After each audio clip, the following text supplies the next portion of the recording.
A new government contract to manufacture and supply new police uniforms will soon be up for high-profile grabs, paving the way for theft of public funds. President William Ruto actually declared that the current blue uniform worn by the police is what makes them abduct innocent people and throw tear gas at defenseless anti-gender-based violence protesters.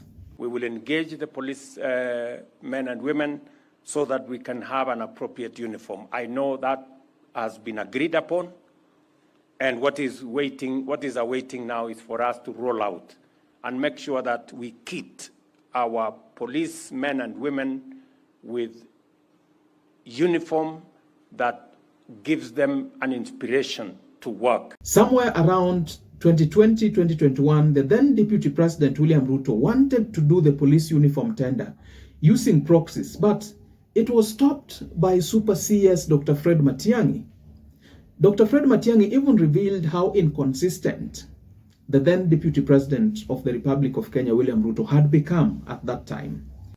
I saw somebody last week saying that they have deployed, I don't know who, to collect views about how the complaints the police have, so that when they come to power, they will resolve those problems.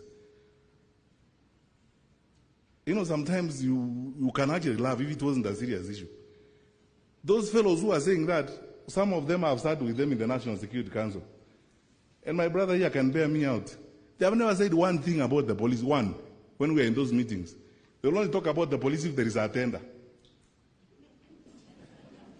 Now they are saying they are the ones who are going to provide solutions. They know nothing about the investments that we have made. They don't know the hospitals that we have built. When President Kenyatta took the oath of office in 2013, we didn't have the special training unit, which is the envy of everybody in Kanyonyo. And the hospital that we are built there, and the services we are providing, and the specialized training we are doing, and the capacity we are built there, so that we are able to police the entire of that region, and the equipment and the resources we have acquired. That's why we could arrest terrorists who escaped from Committee.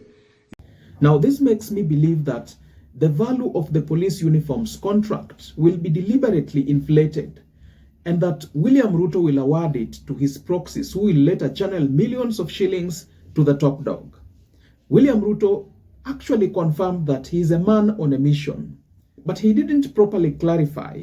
Maybe he's on a mission to leave the police force worse than he found it. I don't know. Maybe it's a mission to milk the public funds from the new uniforms tender. I don't know, but here is the tape. I am a man on a mission. I don't have the luxury to retreat or to surrender, because we must change this country. Nimekumbuka wakati mmoja nilikuja katika kijiji hii miaka 2.5 hivi iliyopita. Tulikuwa tumempoteza hapa Maho, tulikuwa tumempoteza MCA wetu aliyekuwa anaitwa Sagurani. Tukaja pale na tukawa na matatizo makubwa sana. Nikakuta pale county commissioner amefika, komanda wa polisi amefika, wamevunja hema, wamefanya mambo mengi pale, na ndio mjue kuna Mungu. Leo wale county commissioner, askari wale wengi ndio wako wanatushughulikia hapa.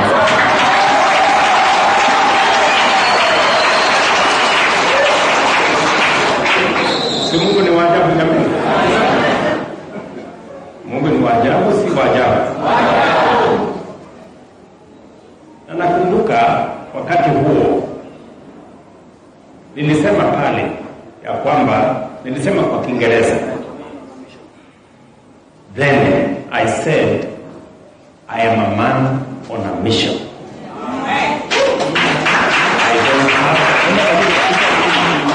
the luxury to retreat or to surrender, because we must change this country. I want to repeat those words today again. In Maho, the same place I say those words.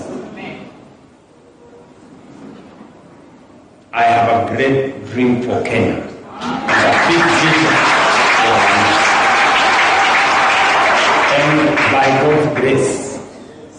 we are going to transform this nation.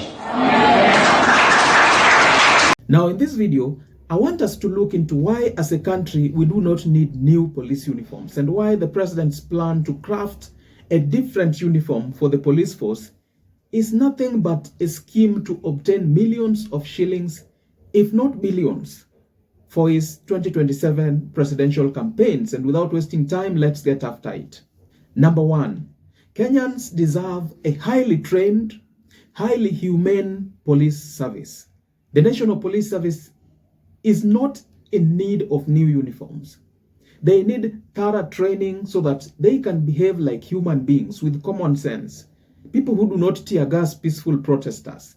People who do not injure, maim, or abduct innocent civilians who are just expressing their democratic rights in the streets as enshrined in the Constitution.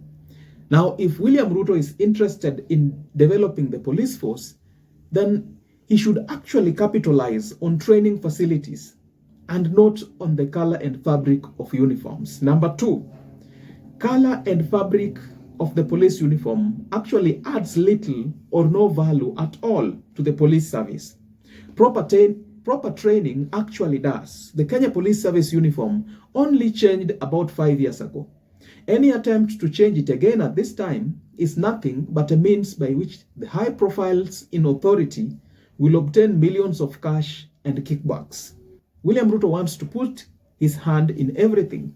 Kila mahali, be it SHA, be it airport, be it Ketrako, be it anything. The fact that the president is addressing non-basic things like the color and fabric of police uniforms at this difficult economic time points out clearly that massive theft of public resources is looming. And unfortunately, as a country, there's not much that we can do, actually as Kenyans, except to wait until 2027. These are the reasons why we criticize the government day in, day out. The president should actually do his job and leave us alone. He has a job to do as the president and as commander-in-chief of the Kenya Defense Forces, and we also have a job to do of constructively criticizing his administration. Our common enemy is actually fake news. When the president delivers fake news that the cost of living has greatly reduced, it is our responsibility to blast the hell out of fake news and inject the truth that things are worse than when Uhuru Kenyatta was in government. Now, at the end of the day, guys, this is just but my opinion. Do let me know your thoughts and opinions in the comment section below. And if you're watching for the first time, please don't forget to like, subscribe, and hit the notification bell for more informative content such as this.